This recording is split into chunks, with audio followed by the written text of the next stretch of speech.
For over 50 years, people have come to see the Sharks play. Talent, skill, speed, intelligence, elite-level athleticism. That's not these guys. Biased, one-eyed, opinionated. More often wrong than right.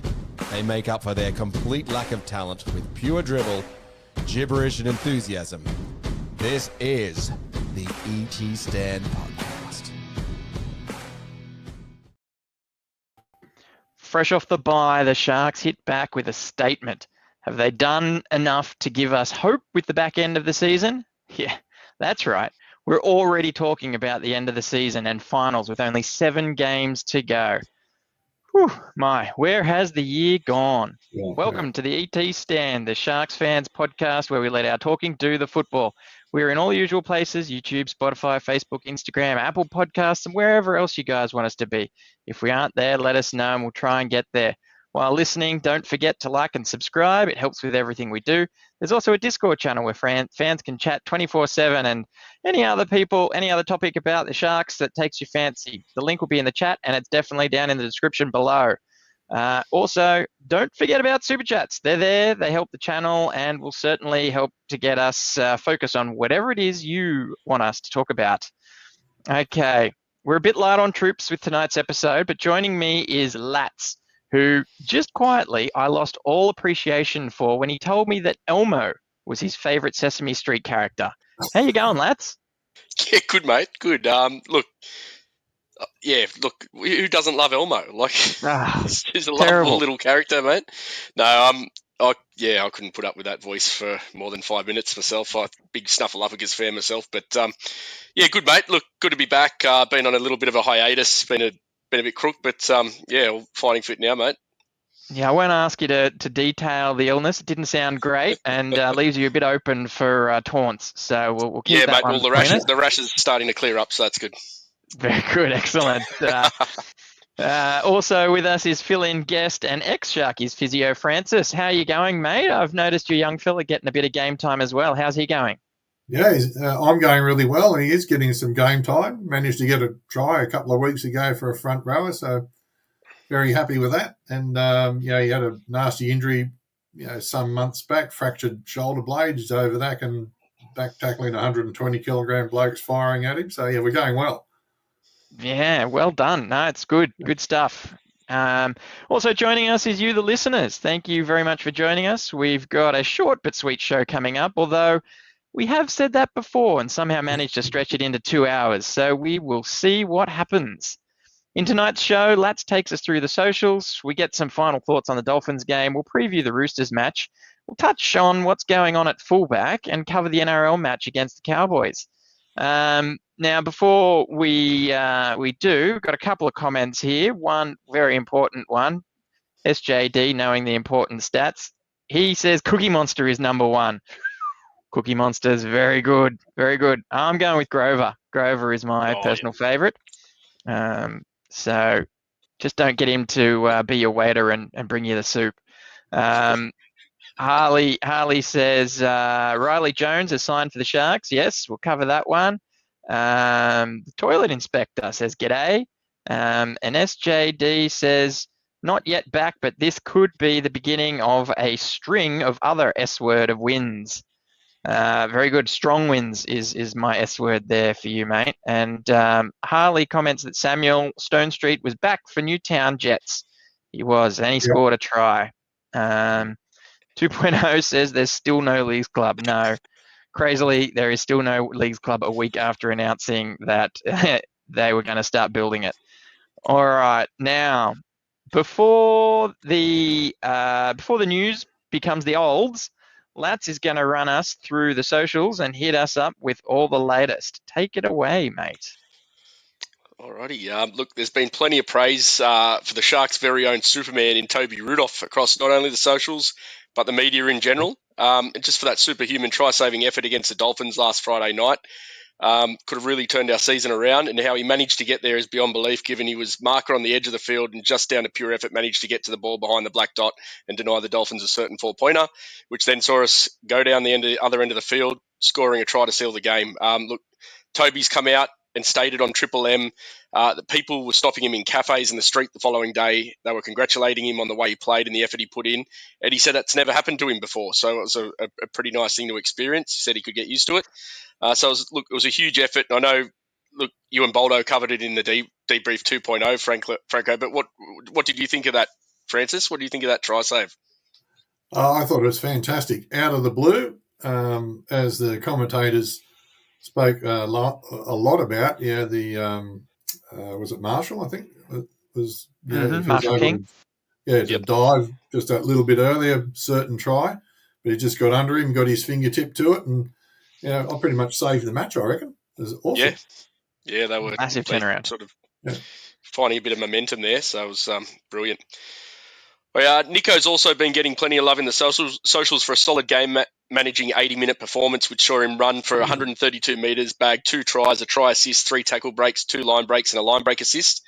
The fans love what they saw from Nicho and love seeing Nicho play with confidence again and backing himself. Blake Brayley also got plenty of mentions in the socials with his explosive dummy half runs, catching the defenders napping on many occasions, and for his workload in defence. And plenty of fans believing he will be playing Origin next year, and I tend to agree with him. He might see a game. Possibly in maybe a dead rubber third game, but yeah. Can I say I hope not? Yeah. I hope not. And absolutely selfishly, unless it's a bye week, I don't want him playing Origin and killing his game streak. He's got to keep that game streak going. Luke Douglas 2.0, huh? Luke Douglas 2.0. Bring it on. Let's bring that record back home to the Sharks. Don't share it with the Titans. Yeah, and knowing Laurie is likely to play him at centre, so yeah. Alrighty, our Jersey Flag squad recorded a dominant victory, as Francis can attest to, at Friday night at Shark Stadium when they took down the Manly Seagulls 48 points to 18. Felix Fatali opened the scoring with a try in the first minute. Nakora Williams bagged a double. Jay Camilleri, Richie Tupali, Riley Pollard, Dylan Couts, and Adrian Sandy all scoring tries. Pollard slotting 7 of 8 conversions and a penalty goal. The boys now sit 4th on the ladder and go on to play the 9th place Roosters at 3:35 Friday afternoon at Shark Stadium prior to the main game. The Newtown Jets ground out a gritty 26-24 win over a fast-finishing Manly side at Henson Park on Saturday. Fresh back from injury, winger Sam Stone Street opened the scoring with a try in the 6th minute. Tries also to Michael Gabriel, Taj Ford, and Kyle Pickering, with Niwai Puru perfect with a boot, slotting all 4 conversions and a penalty goal, which proved to be the difference. The boys also sit on 4th on the ladder and go on to play the 6th place Roosters at Henson Park 3 p.m. this Saturday. 2.0 chimes in and says the return of the GOAT. His favourite. Alrighty, NRLW, the girls scored a cracking 56-6 victory over the Canberra Raiders at GIO Stadium last Saturday. Quincy Dodd opening the scoring in the 3rd minute, Emma Veron bagging a quick double not long after, then a try to debutante Stephanie Faulkner, another double to Veron before the half-time. The girls went into the break up 30 points to 6, Faulkner crossing again in the opening minute of the second half, followed by a double to Rhiannon Byers and a try to Georgia Ravics, with Hanaway converting 8 from 10 goals, which is brilliant in the NRLW. The girls sit 4th and go on to play the 7th place Cowboys at Shark Stadium at 5:15 p.m. this Saturday. Yeah, and I heard that was equal to the biggest win the women's team has had, so that was a good achievement as well. Brilliant.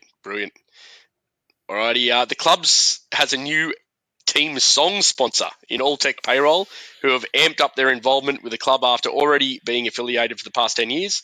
You'll see their logo plastered across the team eskies for both the NRL and NRLW squads going forward. Woo, up. And Wednesday, the 23rd of July, be sure to head down to Sharks at Karila for Sharks Trivia, hosted by the one and only David Bolderan. Yes, for those audio listeners, the club have gotten Boldo's name wrong yet again in the socials. However, if you think you have more Sharks knowledge and can take on Boldo, head on down to go head-to-head with our host. He always Boulder runs a great evening down there at Karila with great prizes. Oh, brilliant, mate. Very good. Gosh. All right. Well, this past Friday... Can't believe they got it wrong. Oh, dear. I can. Again. if that doesn't... No one deserves it better, though, that's for sure. 100%. So this past Friday, the Sharkies took on a Dolphins in the Fins Up Cup at home, fresh off the bye. The Sharks looked energised as they controlled the match coming out winners, 24 points to 12.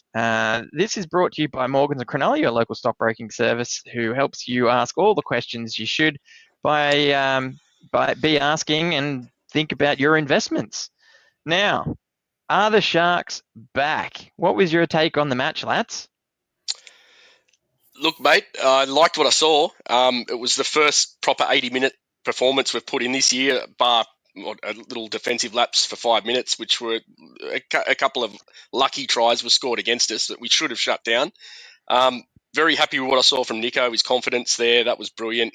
I thought Brails was awesome. Toby, the effort was great. I thought Ronnie was good. I thought Ramian had a much better game than he had from previous weeks. And I wouldn't go as far as saying we're back, but we're on the path. Francis, yourself, mate, thoughts on the game? Yeah, I thought it was a great performance. Against Melbourne, we're in the game for half the game. And then, second half fell away. Against the Broncos, we looked like we were going to win the game. And then second half, we lost the game. So to be in front, we had a bit of, they scored, some opportunistic but skillful tries. And we had a little bit of a wobble there, but we came back, as we've already said, Toby Rudolph's save, and then came back and scored and got on top. And as you said, that's a much better performance over the whole game. And, are we back? Oh, I think we got a sniff and seeing Nicho run the ball, score the first try, score the last try, have a good game, the opposition are going to say, oh, all right, is Nicho going to run this or is he going to pass it like he usually does? It's going to put him in two minds. The more he does that, the more opportunities should open up, hopefully. So, I'm real positive. Yeah, brilliant. Francis, there's two schools of... Sorry, Franko, I just want to say in regards to Nicho, I love what he did at the end there in that 80th minute and, backing himself to throw that sort of bullet pass out to Katoa for the corner.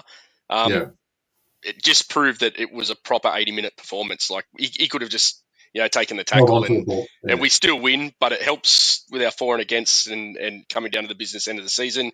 We know how congested that sort of back end of the table is and we're sitting just outside the 8. So those 4 points could be crucial. Are you happy if that gets intercepted and they go away and score a try against us in the final minutes? No, but it didn't. It was a perfect pass. So we'll leave it at that. We'll leave it at that. Well done. Francis, there's two schools of thoughts on a bye week. One is to train harder and the other is to just actually rest and use the bye as a week off. What's the reason for either option? Is there a right or wrong approach and does it depend on the team and the season? I think the timing of the bye is the crucial thing here. So this, round 20, 21, we got 6 or 7 games to go, hopefully make a final series. And most of us know that players, do carry knocks and niggles and aches and pains, all through the season, particularly the second half. So bye week gives you a chance to do recovery work, freshen your skills, and let the aches and pains recover a bit this time of year. Early on in the season, it might be sort of 50-50, some recovery, but some heavy strength work, or if defence had been a bit of an issue, there might be some heavy focus on defence in that week with a little bit of a freshen up towards the end of the week.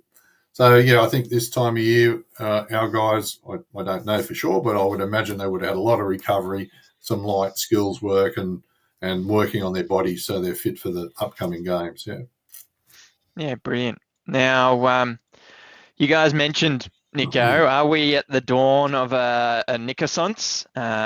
That's my poor attempt of a portmanteau of Nicho and Renaissance. The new age of Nicho, or is it a false dawn, lads? Is it we've sort of seen this play out before? Are we in for it here or what? Mate, I think we are. We've seen flashes of him coming back in the past, where he still looked confused with Trindle as to who's going to take the game by the horns, and he did for the whole 80 minutes, and he relished it. He killed it. Look at the economy we got out of him. Look at those numbers, mate. I think this is going to just do marvels for his confidence, and I think going forward, this is when we want him to peak and just take off and come through and get us into the finals, mate. Yeah. Francis, you mentioned him between his pass selection and his running game. Do you think it only goes from strength to strength here, or does he go back into his shell? Oh, no, I think, watching players over the years, once they get their confidence and a little bit of luck go their way, I think they can, they just need to do it once, more than once. If he gets another great game this weekend, we're on fire for the rest. If he get, misfortune goes his way and he has a shocker, then maybe retraction into the shell. So I reckon I'm positive like you, Lats, but I reckon it really depends a lot on how it goes this weekend. And I think we've got a great opportunity to get over the Roosters, but I'm sure we'll talk about that later on. Yeah. He certainly had a good game against the Roosters. Was it last year? In amongst some questionable performances. So hopefully he's knows what to do against them, and keep the injuries away. And we certainly keep Origin away, so that won't impact him. Good. Brayley has been on form for a little while, and this game was no different. Similar question, I guess. Has he turned a corner to really stamping authority on these matches consistently? Because there was a while there where he'd run a game and we'd be all excited, and then it'd go back into his back pocket, and then 3 or 4 weeks later he'd run another game and we'd all get excited, and then it'd disappear again. I'd say he's been running fairly consistently for the better part of this season, really. He said it in the post-match game that he believes that's just part of his natural game now to look to run and to find those gaps. Is this the evolution of Brayley? What do we think, Francis? Well, I think it is his evolution, and I think when he goes forward off a slack marker defence and we get the quick play the ball, that's when the other magic happens. And I reckon he's been really consistent with it this year compared to past seasons or very early in the season. And other commentators have commented on it. And post game, I think Channel 9 are interviewing someone from the Dolphins who commented on it as well. Yeah, so I think it's a permanent change. Hopefully. Yeah. Lats, does he need some support following up these darts? Do the rest of the team not really on the same page? What's going on there? Yeah, he definitely needs some support, mate. There was a couple of times he could have passed, given there was someone there in backup, and we would have certainly scored under the sticks. In saying that, the team will learn that, and I think the beauty part of it is if we can get these ball playing speeds like we had the other night, and just really get the ball to him quickly to catch those defenders napping, it'll come natural for players to follow him up. And I think we do need them to be on the lookout for him making those darts, but it'll come. Yeah. Next for me is the kicking game, Brayley. We've seen you pull it out now. One kick a game now for a couple of weeks. This is it. Keep it up. Become the complete package. Then I guess from that, you can only really play with what's in front of you. Is it a story of the Dolphins being affected by injuries and Origin representation, or can we put it down to the Sharks just not letting them play footy? Are we, discrediting our team there? Should we say that we kept them under control, or is it just a circumstance of what we were facing, Lats? Look, mate, they had 3 main players out. They had Bostock, Nikorima, and the Hammer was out. We did a real job. Safidi was gone as well, wasn't he? Oh, yeah, sorry. Yeah. But we did a real job in shutting down Katoa and keeping him at bay. Herbie Farnworth is a weapon for them. He's one that scares me, and we saw that the other night, that he can pull anything out of anything. But yeah, mate, look, we shut down Katoa, and that was the main thing, and teams have failed to do that this year. You look at the last 6 weeks, how many points the Dolphins have had in them in attack. not against us though. They were frustrated, and yeah, look, the Hammer's a big loss for them when he's not playing, and Nicho with his running game, he's good for a try himself as well. But look, mate, that's why I'm not getting too excited yet. The big test, as Francis said, will be the Roosters, given their pretty full strength. And but yeah, mate, it's we did well. Definitely. Well, speaking of that, there's only going to be one way to find out, and that's how we show up this Friday. At 6 p.m. at Shark Stadium, we take on the near full-strength Roosters. The last time the two teams met was just on the eve of Origin, and they were a bit part team and still put us to the sword. We'll certainly need to be on our game to show fans what to expect for the rest of the season. This preview is brought to you by Miranda Hotel. No better place to watch the Sharks than in their new beer garden with a super-sized screen. I hear that these screens are 280 inches. Is that right, lads? Is that how big they are? Massive. They're big. Huge. They're bigger. You can see them from space. They're great. We've got best sports bar in the Shire, mate. That's for sure. Best sports bar in the Shire, exactly. All right, let's bring up the team lists here. We've got look, it's a copy and paste team. Did anyone expect anything less? Kennedy at fullback, Katoa, Ramian, Talakai, Mulitalo in the backs, Trindle and Hines in the halves, Fanua Blake, Brayley, Kafusi at the front, Nicho, Wilton, McInnes at the back, and on the bench we've got Atkinson, Colhoun, Rudolph, Hamlin-Uele, and coached by Fitzgibbon. Like I said, no surprises there, Francis. Keep the winning team together. Yep, give them all the chance to repeat it. Yep, fair enough. I'm happy to see that team. Yeah, I think they played well. It's good. Bar one name. Bar one. Now, we have seen Atkinson named on the bench again. Do we think there will be a last-minute swap, or is he in, lads? Yeah, mate, there's a last-minute swap for sure. You think? 100%. Billy Burns is free. All right. What's going on with Tapua? Where is Tapua? He's injured, I believe. Oh, is he? Injured. Okay. Yeah. Fair enough. I've seen a lot of people asking in the socials, and I haven't really seen any definitive answers in there. So yeah, Tapua is injured. You mentioned the extended bench. It's made up of Billy Burns, Vela, Nephi, Peru, Stone Street, and Beryl. Apart from Burns, I don't think any of them are a chance of showing up. If Stone Street was to get a run, that'd be pretty dramatic and or create a bit of a shuffle. So maybe Burns, but it is worth mentioning that last week, Fitzgibbon mentioned that if it wasn't for all of the uncertainty around AFB, Nicho, and McInnes, that Atkinson was going to play. So with that in mind, those concerns are obviously lessened unless somehow Nicho is going to have another baby on Friday, or McInnes needs surgery again. There's every chance that Atkinson lines up against. Would I be right in saying, Francis, against the wishes of the fandom?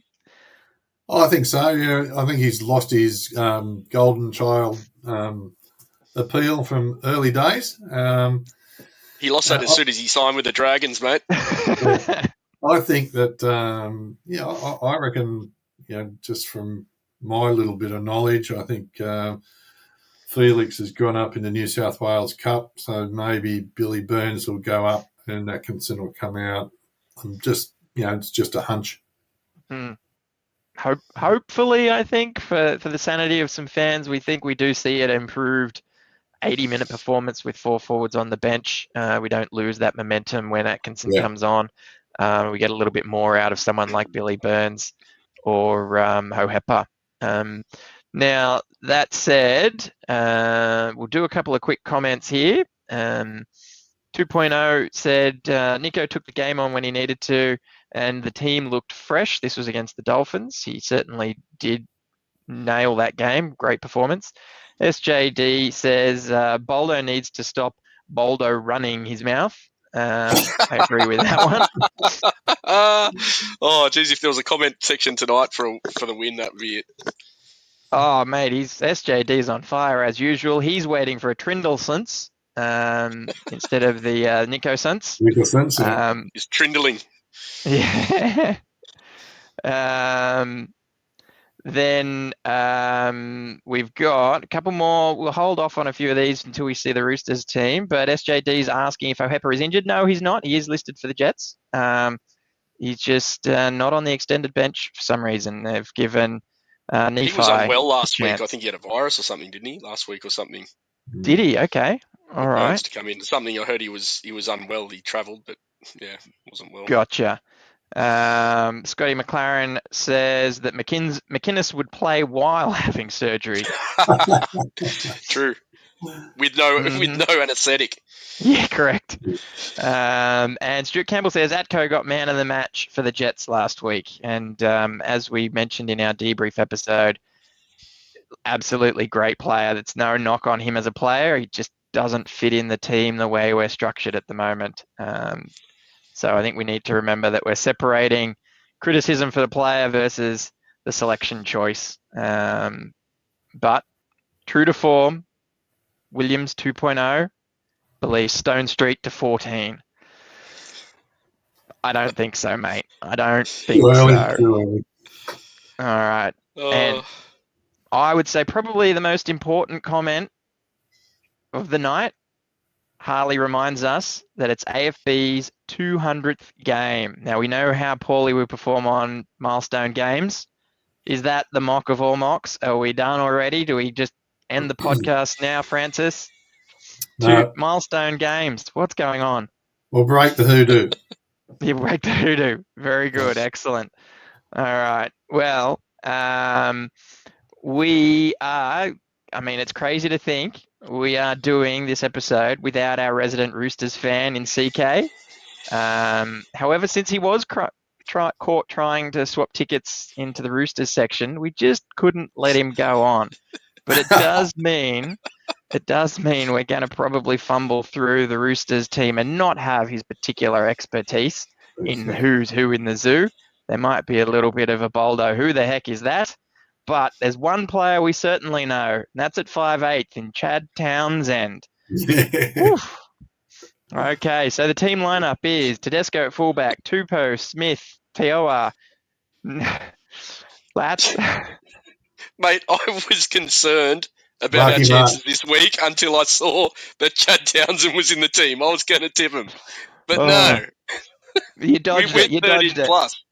Nawaqanitawase. Nawaqanitawase in the backs. In the halves, Townsend and Walker. White, Watson, Collins in the front row. Crichton, Foketi, Radley in the back. Docker Clay, Steep, Butcher, and Lenu on the bench, coached by Trent Robinson. The news of the day: Chad Townsend in the halves, come back. Is he gonna do us a solid or what? Mate, the Roosters have done us a solid, not just Chad. Look, Walker's rusty. I didn't like what I saw from him. I watched that game the other day. I didn't think he was brilliant. He gave away he had some pretty poor discipline. Got sent to the sin bin. And Townsend, he's not a game saver, is he? Like, mate, I think we're good. All right. Well, Williams 2.0 said, how can Lat sit there and not laugh when he says the Roosters are full strength while they have Chad at 5'8"? He said nearly full strength. And that's what I knew the nearly was.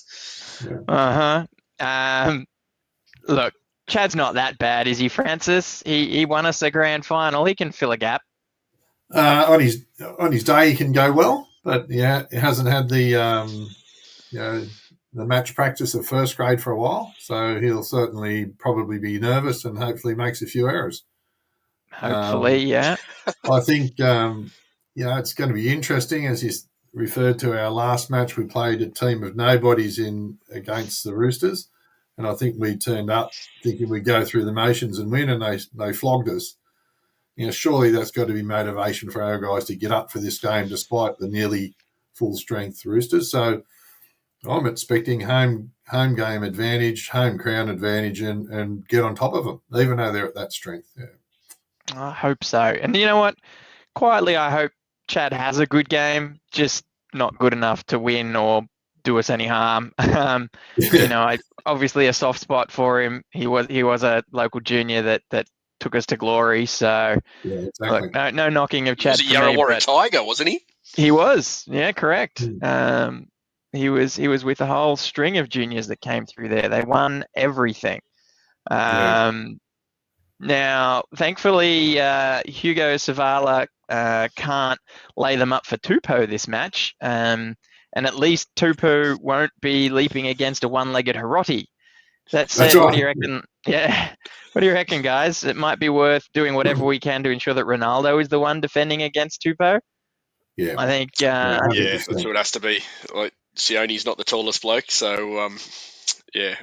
What do you think, Williams 2.0? Who should be defending against Daniel Tupou? Thankfully, he think will I know not who's have a gonna... voice tonight. I think I know who it'll record. be. Yeah. Getting almost stalkerish. So yeah, Savala was just putting them on a dime there in the corner against us. That was heartbreaking. We know that Walker and Townsend can still put up a nice little chip bomb. But look, I don't think that lightning's going to strike 3 times. Is it 3 times? It's not going to strike again. Let's say that. So, sorry, Franko. I'm not sure if you know.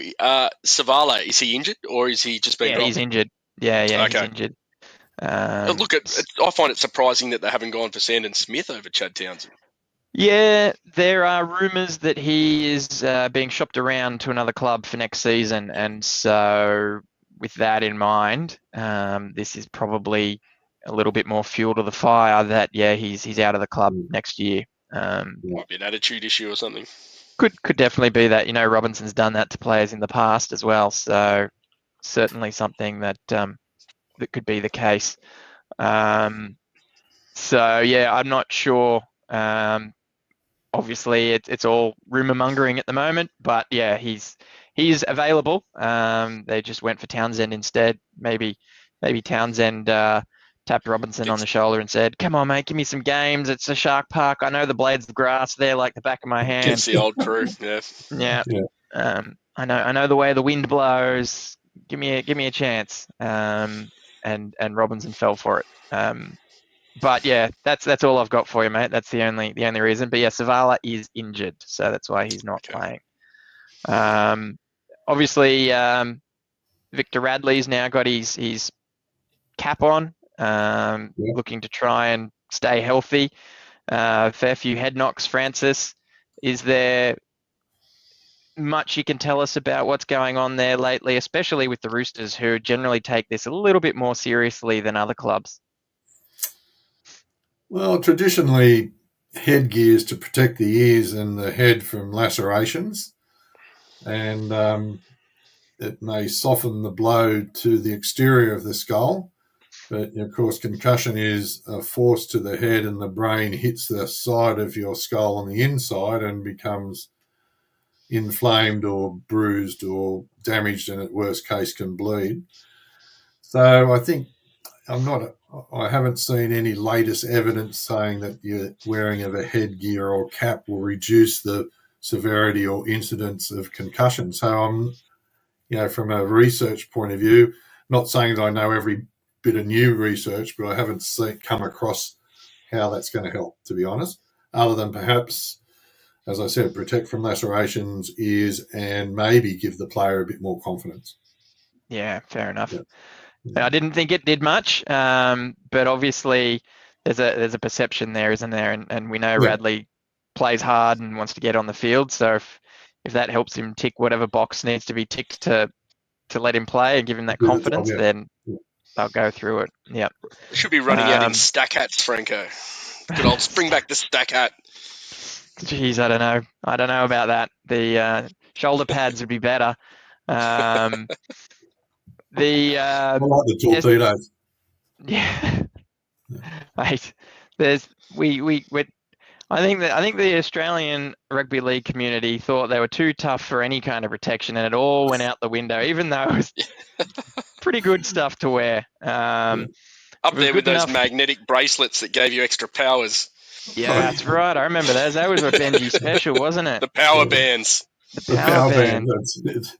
Gosh, I reckon if shoulder pads were good enough for Gav Miller, they're good enough for most players. All right, SJD says, yeah, Hugo Savala dismantled us last game. Correct. So he's gone. And then 2.0 says, remember Tedesco beat us literally by himself last game out. He did have a whale of a game. I'd forgotten that. I was taunted by Savala's bombs. And then McLaren here, Scotty McLaren says, the only thing Chad did great in the grand final was getting hit high so we could take the 2 points. And his Kinda. hairdo was still perfect after it. Yeah. He also played the decoy in the scrum play for our first try of the match by falling on his bum. Now, 2.0 says, glad you asked, Lats. The question Lats asked was, who can defend Tupou? There is only one man that can handle such an occasion, and that man is, he says it's Daniel Atkinson. Ooh. Well played, sir. Poking the bear there. Yeah. There you go. SJD backs me up. You forgot that Gallen took Townsend out for our first try. And that's it from there. All right. Just a bit of random potential gossip here. Dean 180 says apparently we're getting a 2005 retro jersey next year. Oh. Well, our merch expert's not here, and our historian's not here, so I'm going to throw it to the both of you. 2005. That's not that horrible grey jersey, is it? It's not the one with the big giant shark on the front that we played with in the 90s, is it? Ooh, I don't know. I don't know either. I agree with you. That grey jersey was horrible. That grey jersey was terrible, and it was around 2005, so hopefully it's not that. I think it's. Is it the one with the blue with the gills on the side and the black over the chest? Yeah, it could be that one. Could be that one. Yeah. Might be that one there. Yes, could be that one. That's a good one for the viewers. Let's kind of explain it. Blue and black with the blue gills on the side. Yeah, okay. Very good. All right, now we're gonna do a little bit of free form here. No CK. Means the league roundup is just gonna be no presentation. I'm just gonna throw rapid fire questions at you blokes and see what you think about the state of the game. Currently, there's discussions about some coaches being let go in Payten at the Cowboys, O'Brien at the Knights, Seibold maybe at Manly. A little bit of a coaching merry-go-round going on. Desi's gone at season's end. Desi's gone at season's end for the Titans. A little bit of usual soap opera from rugby league, but one of the names that keeps popping up as a potential coach is our own assistant coach, Josh Hannay. What do we think, Lats?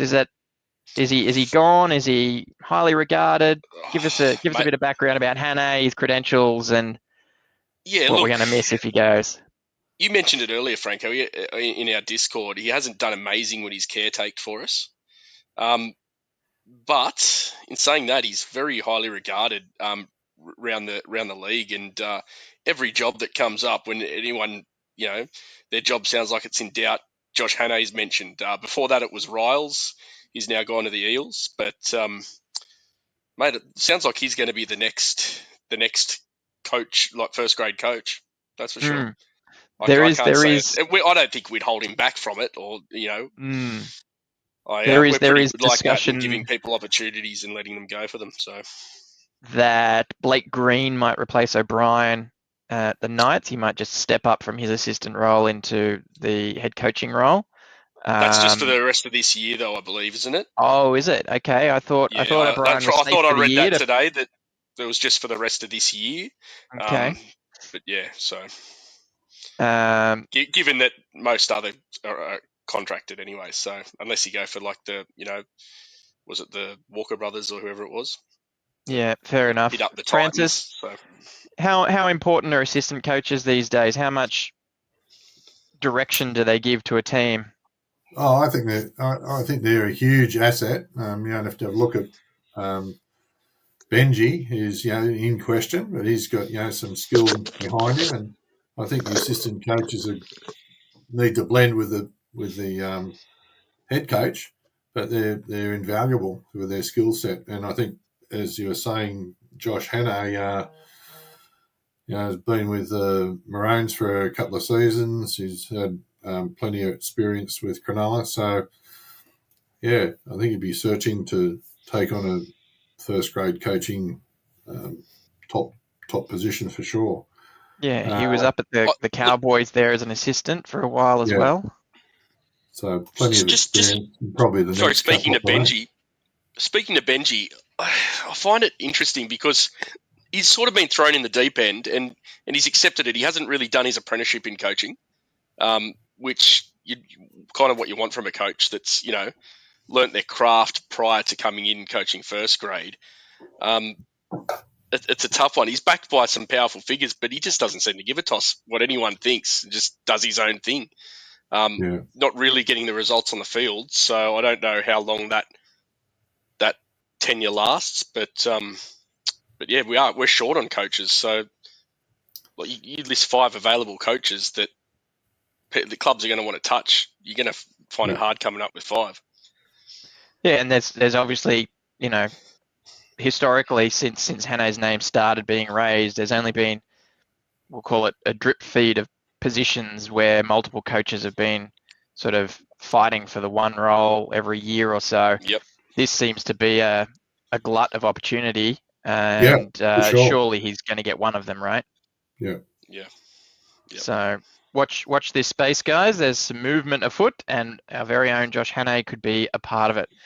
Foran announced his retirement. What do you think of him as a player, Francis? Has he had a great career? Can he hang up his boots, head held high?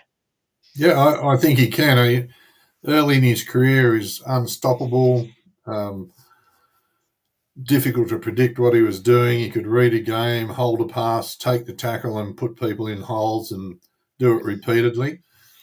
I think he had a bit of a wayward period after he went to the Warriors, came back. I think he had a bit of mental health leave, came back from that, and made his way back into some great form. But I think the last 2 seasons, unfortunately, I think just the number of hours that he's been belted over the seasons has come to take toll on his body, and just comes to a point where as players get older and multiple injuries, they take longer and longer to recover, and sometimes the fair decision is to say stop.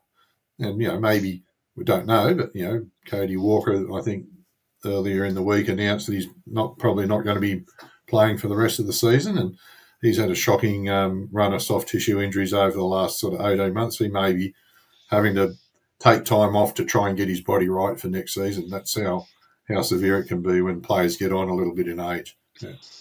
But as far as Foran goes, I think he can hang his boots high and hang his head high, yeah.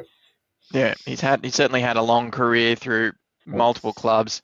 Success followed him pretty much wherever he went, except for that little blip there in the middle, where, as you said, he has some personal demons to deal with. I wonder how much of this retirement is also related to the potential retirement of his coach, Des Hasler, who the two have been pretty well entwined for most of his career as well. Yeah, he's been very loyal to Desi, hasn't he? Yeah, for sure. And Manly and up there. Yeah. Now, there's been a little bit of scuttlebutt about Ponga having some third-party agent potentially shopping him around for European rugby. What do we think about this one? Mate, I reckon he could go. He's just one player that annoys me with just with what he's doing, and he's not performing. There's a lot of hype around him, and he's just not performing. I didn't think he was great in Origin. I thought, he hasn't done a great deal for his club, and he's tying up a lot of money. They've Tying got up a lot of money. a lot of money there in Dylan Brown coming next season, and I think it's one that the Knights will probably let go. I don't think they've got out of him what they thought they were going to. His dad, I think his dad's his agent, wasn't he there for a while? I know his dad used to come out and have a lot to say in regards to how he's been treated and contracts and all that sort of thing and get involved there. But I just never been a huge fan of Pongers. Nothing personal. Just not worth the hype No, and I the just dollar. don't think. Yeah, No, that's right. there's been a lot of talk about, the number of games he's played in the last 3 years. It should be up, with not too many injuries, hopefully in the 60s, maybe 70s if you make the finals. I think there was a figure of around, less than 44 games or around 44 games. So he's missed a lot of play through ankle injuries and head injuries and shoulder injuries. He's not the youngest of players anymore. He's a multi-million-dollar player investment. I'm with you guys. If I was Newcastle and you're just thinking of footy, not, as you said, not the person, I'd be probably let him go and use his money on recruiting, up and coming and perhaps players to match the rest of the team. Yeah. The only thing that might sting there is if you thought Dylan Brown was a good fit for Ponga, and between the two of them they'd lift, and now taking Ponga out of that equation, maybe you're left with Dylan Brown performing the way he is at Parramatta. What's the Newcastle fellow? I've forgotten his name. I think he's playing in the halves, and he's their gun fullback, but he hasn't been able to play there. Fletcher Sharp. Fletcher Sharp. Well, he ruptured his I spleen. think when you've got him in your team and you can match him up with Dylan Brown. Yeah. Well, they've had some great young fullbacks coming through. Was it McDonald? David? Was it McDonald or? I think it was. I think he's playing over in the Super League now, and he wanted to sign with the Roosters at one point. And he's a gun. He came out and I think scored a hat trick in his debut or something like that, or not long after his debut. They kept him on ice for Fletcher Sharp, and then Ponga's back there, and they've made so many positional changes. O'Brien has in like throwing Ponga in the halves, can't work out where best to use him, and they've got some good young talent there. But I just think the club will benefit by freeing up that space and letting him go. He's too injury prone, and All right, and then finally, I mean, everyone's talking about it every week since it happened. Galvin and the Bulldogs. The Bulldogs finally have put him in a position instead of chopping and changing mid-game. He's now been named in the halves with Sexton dropping off. Do we have any opinion on that? Is it the right call? They were at the top of the ladder. They've now started to tumble down since he joined. Should they go back to the status quo or forge on ahead with mistakes they've made? Oh, mate, they've got to forge on ahead with the bed they've made. They've got to line it. Ludicrous to bring in a half midway through a season when you're leading the comp, when your strong half, who's top 4 halfbacks in the league, ranked apparently at the moment. It just upset the apple cart. They've annoyed Reid Marnie. He was pretty angry to be taken off that first game Galvin played. Mate, these teams they bond and they're best mates, and then you do that, it upsets the apple cart. And they haven't been losing, but like horrendously or anything, but it killed the momentum a bit. Yeah, I think it has. What do you reckon, Francis? Wheels have fallen off the cart? Well, I think the wheels have fallen off for those exact reasons, Lats. I mean, I think I'm surprised to see him named. I would like to see him. I'd like to see him go back to the winning formula myself, and just have him in the background and bring him in if the injury gods injure one of the halves, and have him train with the team. And he's a young bloke, hasn't played in first grade football final series, so he's got a lot of pressure on him. Although he is a talent and people say he may handle the pressure, but personally I'd rather go back with the winning ways and put him on ice, although they've probably invested a lot of money and have got a plan to use him. But that's my opinion.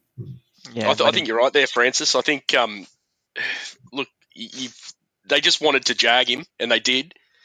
let him play in the lower grades. Train, as you said, train with the team. Keep Sexton there. Keep the players happy. If there's an issue, an injury, bring him in then, and then you're not upsetting anyone. So yeah, I agree. Let him build up to next season. They know he's going to be in the team next season. There's no rush to put him in this season. Yeah. All right. As mentioned at the top of the call, there's only 7 rounds to go. That also means there's only 5 months until November 1st, at which time our current fullback will be without a job. With Kennedy currently out of contract, we could realistically wake up tomorrow and hear that he signed with a rival club or Super League. He was leading the Daily M's for several rounds before a lean patch. He had a pretty good game last round, and apparently both parties want to get a deal done. But there are rumours of a shortage of cash. There's no clear path forward. In terms of backups, we have the injured Ison, which was an ACL. We have young Taj Ford, who was playing in the halves as a junior, but with recent injuries has been filling in superbly at fullback for the Newtown Jets. He's been going really well. Doing a great job. We've got Cade Dykes, who is also suffering an injury. He's rumoured to be off to the Bulldogs next season, with the Sharks potentially not offering him a contract to stay around. Atkinson, who is off to the Dragons, and we've just now signed utility Riley Jones from Newcastle, who he himself has played a bunch of positions, including fullback, and could be our new Atkinson. And finally, Hiroti, who's been the club's Mr. Fix-It for both the Sharks and Newtown. It's probably worth mentioning that in some corners, there's been suggestions of either Ronnie or Stone Street stepping up to fullback. However, I think we're all in a little bit of agreement that that's a last resort option. Lats, what's the story with Kennedy? Look, mate, from what I understand, as you said, he doesn't want to go. The club don't want him to go. I don't know anything, but I feel the Cade Dykes to the Bulldogs is to free up space to sign Kennedy. I don't think he'd be expensive. I think he will be a backup to Ison eventually. But yeah, look, geez, it's a shame we let Connor Tracy go. Lockie Miller, some great fullbacks there that really we could have used now. But going forward, I think Ison is still the main focal point as to where they want what direction they want to go in, and I think Kennedy will eventually be his backup. Yeah, Frank Kuhlman says, hey guys, whatever happened to that player who played for us, who played sevens in the Olympics? I think he went to Newcastle. Yeah, that is Lockie Miller. Who went to Super League. Yeah, correct. He didn't quite work out for Newcastle, and they dumped him off to Super League. Well, they had an abundance of young fullbacks that were. They really did. Good, they sent a couple of young fullbacks off to Super League, and now they're going to send maybe Ponga off to Europe too. Pack your bags, buddy. Yeah. Francis, I guess on both young fullbacks in Ison and Dykes, they went down with injuries. Could this be something related to training, be it positional or age, or is it just bad luck with what happened there? We know that they were ACLs predominantly, but is it something we could have done, or is it just the roll of the dice? ACL injuries are, usually just bad luck injuries. There's millions of dollars being spent around the world, and particularly in rugby league and AFL in Australia, on ACL injury prevention programs. So the players in all professional levels and elite club players will do these prevention injury programs for the ACL, but the success is low. The number of ACL injuries per 1,000 hours played in football codes has not improved. If anything, it's got a little bit slightly worse, the numbers. And, there's no evidence-based research, but there's a strong feeling that our knee joint's just a bad design for pivoting with heavy load. So what happens in an ACL injury is that you usually have your foot planted, you rotate, so there's a twisting force in the knee, and the ligament will take that force, but it's not particularly well designed, and the force overloads the strength of the ligament, and it just tears.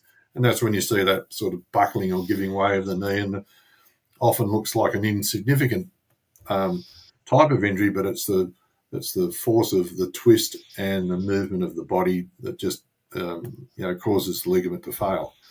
So no, I don't think it's players do a lot of agility work, a lot of jumping and landing technique work. So when they're jumping for the high balls and they're landing, they're trying to land in a specific method so they don't have a bent inward rotated knee, because that's the position of most injury.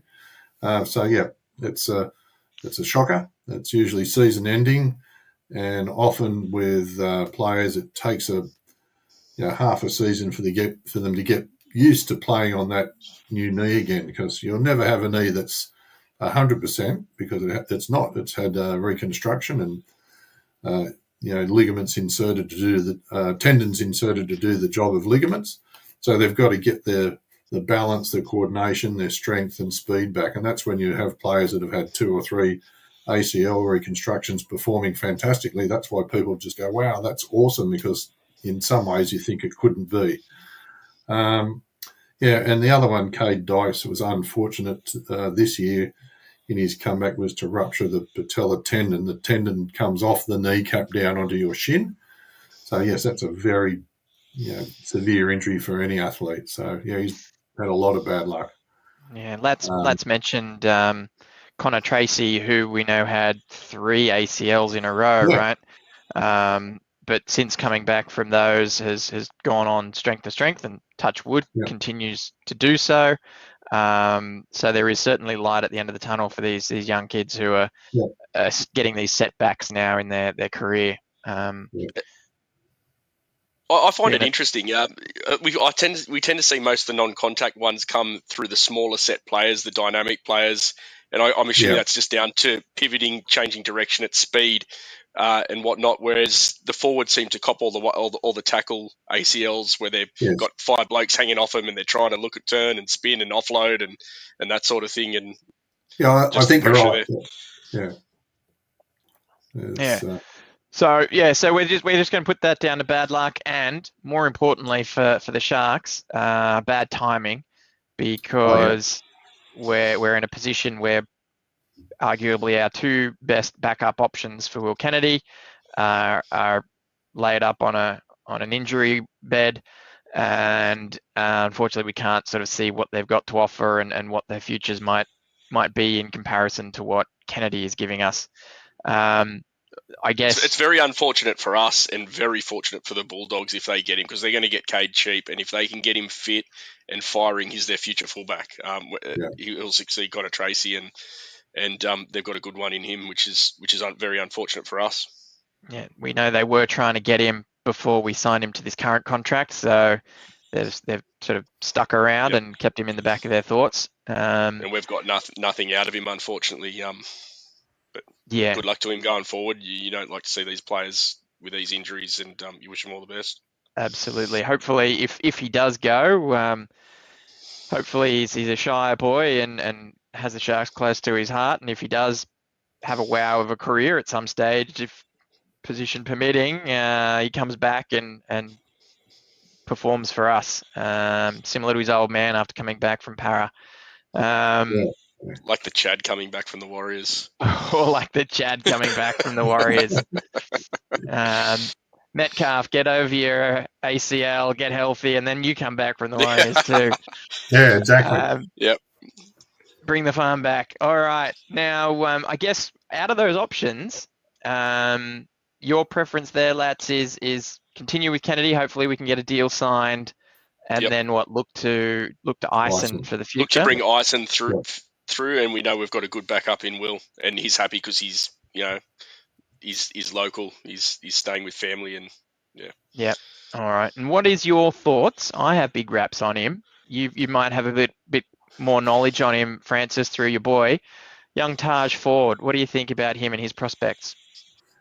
Yeah, that's a really good question. I know Taj and met him a fair bit. He got dragged up from the flag into New South Wales Cup because they were struggling with injuries, and it took him 1 or 2 games, and he's just never looked back.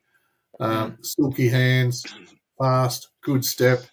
Has made the step up in to a tougher grade, and I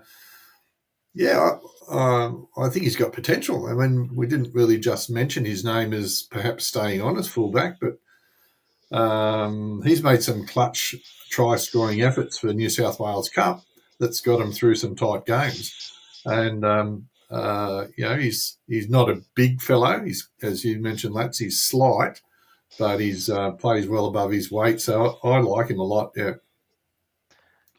I think he's got a lot of potential, and so I reckon we need to hang on to him, because if we don't, it'll be another Connor Tracy story. He'll go somewhere else and be a star. Yeah.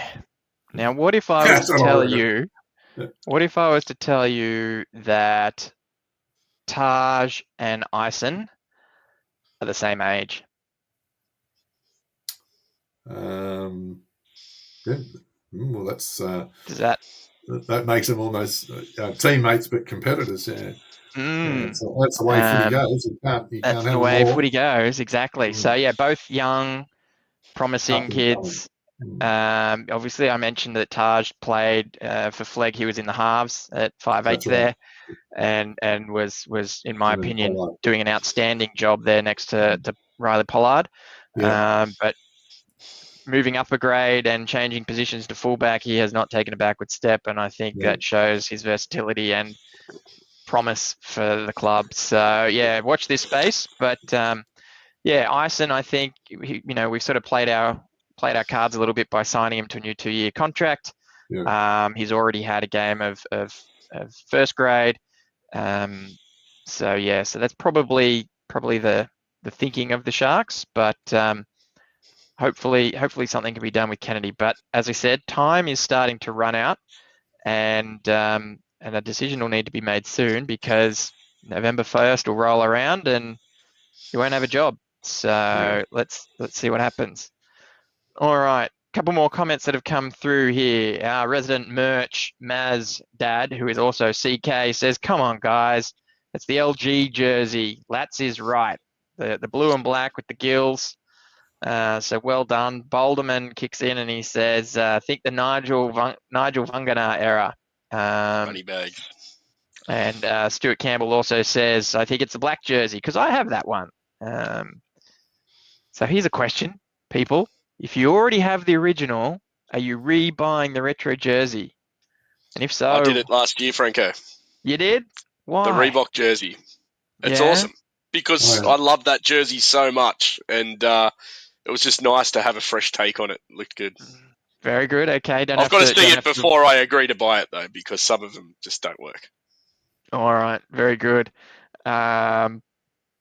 All right. 2.0 says, Sandon Smith is getting shopped around because they're still in the hunt for the DCE sweepstakes. Forgot all about that. You're right. Yep. Boldo says it's a retro jersey from the 68-6 match. Should have been 70-6 match. That's right. Yeah, I didn't go for the gosh. Take the 2. And then Boldo says Lats needs a jersey that fits. Oh, I don't know, Lats. That's a shots fired, you, mate. Buddy. I think I've got you covered at the moment, mate, on the scales. So, we'll see. Might have to have a weigh-in. Hold your horses there. All right. Well, I don't think we're going to be solving, as I said, I don't think we're going to be solving the fullback conundrum tonight. But hopefully we and our listeners are a little bit more aware of what's going on, what our options are. Definitely I'm still hearing whispers, Franko, of a possible Jai Gray. Are you really? That's still floating around, is it? Yep. I've heard it from a couple of different people. And if Will signs with someone else, then it'd be a handy little pickup, because he wouldn't be that expensive. Yeah, I mean, is he an upgrade on Ison though? Is it just a I like for don't think like? so on Ison, but we still need a decent backup, don't we? We can't just go off one player. So, Where's Taj Ford? We're not backing our young Taj juniors. Ford, or yeah. Hirotti, you know, the Who's new. that young fella from Canberra too that we let down there? I wouldn't mind Levy. signing Clevy Stewart. Yeah, Levy, yeah, I wouldn't mind getting yeah. him back. He's an That's Endeavour boy, certainly an isn't he? option. Yep, correct. I think. Get Yep. him back in the system. We might have to, if it gets closer to D-Day, we might have to do a proper deep dive into potential options outside of the club. All right, let's take a look at the NRLW. Last Saturday, the NRLW team absolutely thumped the Raiders to return to the winners' circle and give us a healthy for and against 56-6. This Saturday at 5:15 against the Cowboys back at Shark Stadium. We hope to do it again. Now, Lats, take us through the team, buddy. Alrighty, we've got Emma Veron, who scored 4 tries over the weekend and selflessly gave up another. You've got Cassie Staples and Georgia Ravix on the wing, Tiana Penatani-Gray and Grace Lee Weeks in the centres, Georgia Hanaway at 6, Shantae Kiraratu at 7, Ellie Johnson at 8, Quincy Dodd is hooker, Jacinta Carter at number 10, Talai Holmes and Rhiannon Byers in the second row, Brooke Anderson at lock, Nakia Davis-Welsh, Jadika Tafua, Manalita Takapatolo, and Stephanie Faulkner, who scored a double on debut last week on the bench, and your coach is Tony Herman. Done well, mate. You've done CK proud. Thanks, mate. Look, we absolutely destroyed the Raiders last week. They're our I guess competition mates, as in they came into the league the same as us 2 years ago, and I think it just sort of shows how I don't want to look at one game in isolation, but it just goes to show I think how much more ready we were to come into the competition and how more structured we've been in building the team and bringing players that we lost because we didn't have a team in the NRL back to the Sharks. And we're looking good. We've got a good team on paper and on the field. I think week 1 was a bit of a blip. Like I said at the time, there was a bit of rust in the team. We played well in patches, but just the old adage, we didn't play the full 70 minutes. I think that that this would be definitely a confidence booster, and we go up against the Cowboys, which I think you said they are in 7th place. Lats? They are, yep. Now, which after 1 week, so exactly, it's after 2 weeks. I'm pretty sure they're actually on the same as us with 1 win. 2 weeks, sorry. It's just that we've got a better for and against. So it's still too soon to tell about what's going to be happening. But I do think that we're probably in the box seat to come home with this one, especially at home in front of a crowd. Come on, guys, get down to the game.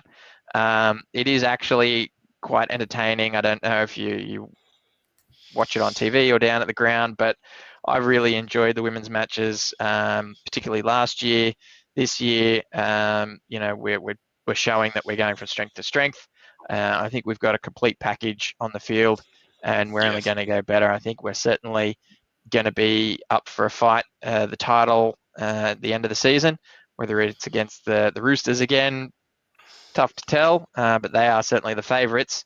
Maybe we're a sneaky. I don't even think we can say we're a dark horse. I think we're genuine contenders. Yeah, and the old saying goes, "You got to lose one to win one." So, could be our year. Yeah, I'm all for that. I reckon we sort of have a go. Now, could be the start of a dynasty. Yeah, correct.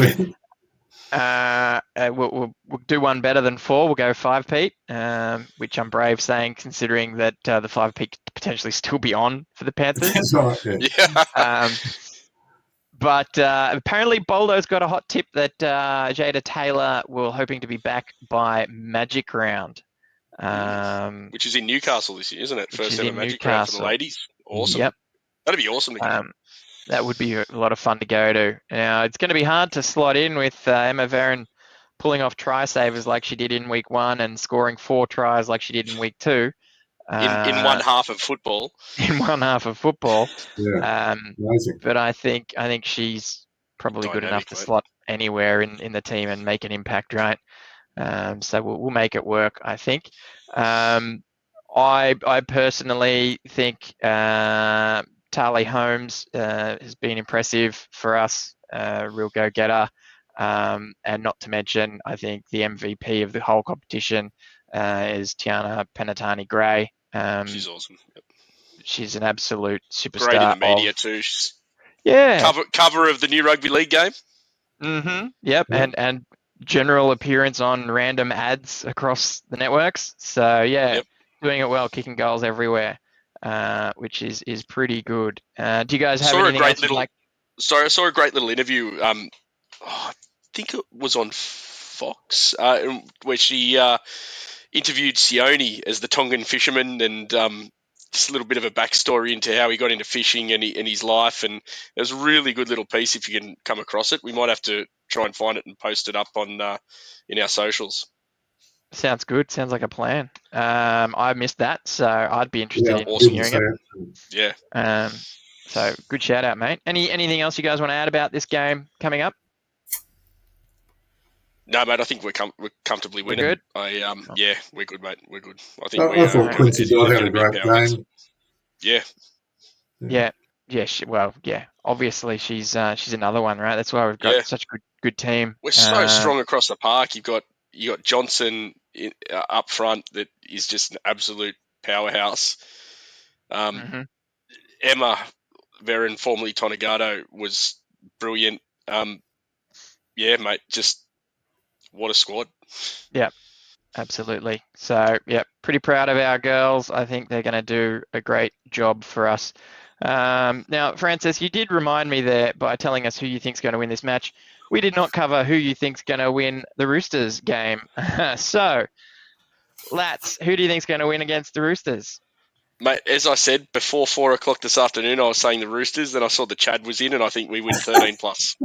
13 plus. The Chad factor. Yep.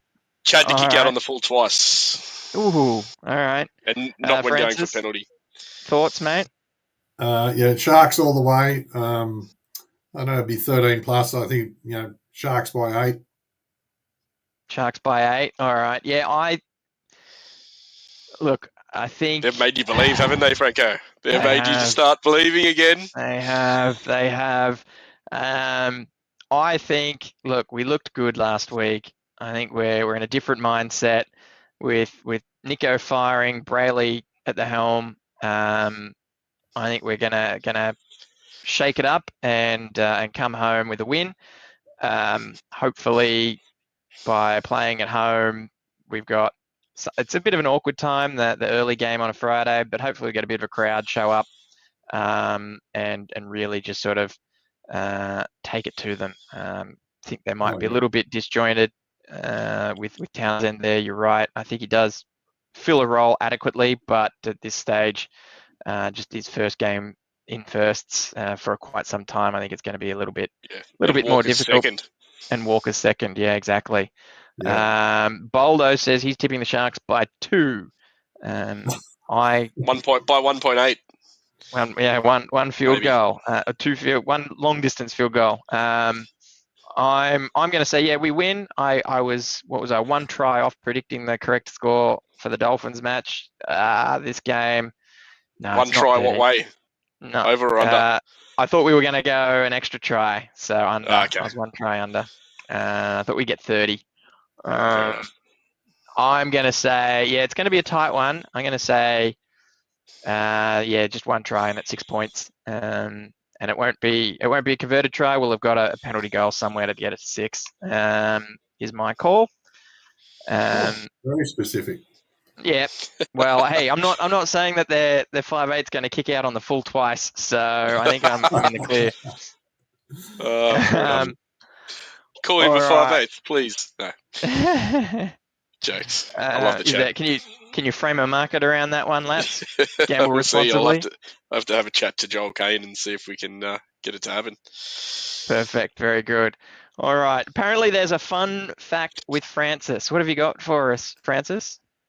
Oh, yeah, just reminiscing, talking about Cade Dykes and, when I was physio way back in the day, Adam was one of the main men at the team. And back in those days, our practice was up on Barony Bay Road, and the players would come in 2 or 3 times a day for treatment, often unannounced, and just sit in the waiting room and wait to be called in.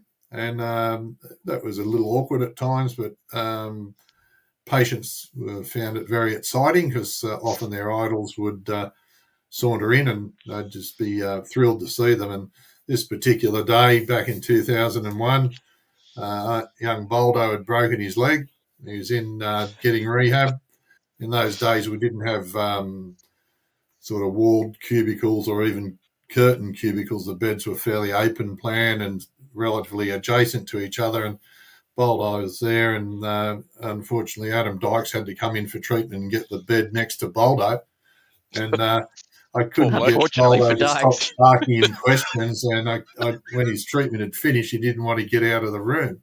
He was that excited about seeing him. So, yeah, it's a fun fact back in the day, and 2 really good blokes, and just funny that they were getting treated at the same time. Yeah.